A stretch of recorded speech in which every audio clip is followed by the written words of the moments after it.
Hiroo Onoda, lieutenant de l'armée impériale japonaise, Philippines, décembre 1944. Il reçoit un ordre. Tenir l'île de Lubang, ne jamais se rendre, attendre les renforts. Le 2 septembre 1945, le Japon capitule. La guerre est terminée. Personne ne lui dit. Onoda reste dans la jungle. Des tracts sont largués depuis des avions. La guerre est finie. Rendez-vous. Il pense que c'est de la propagande ennemie. Les années passent.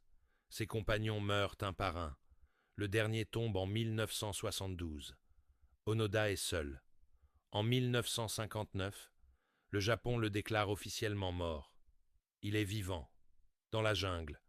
Il continue de se battre. Mars 1974. Un étudiant japonais le retrouve. Il lui dit que la guerre est finie depuis 29 ans. Onoda refuse de le croire.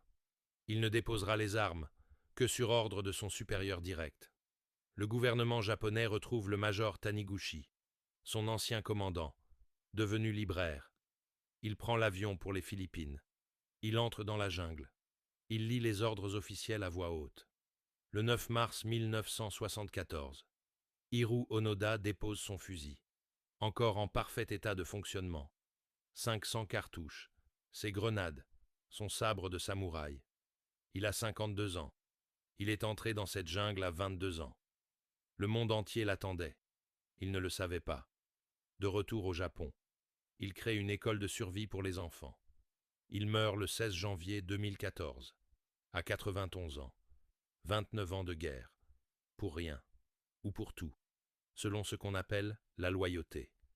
Dossier classé. Si tu es encore là, tu sais déjà ce que tu dois faire. Abonne-toi pour la suite.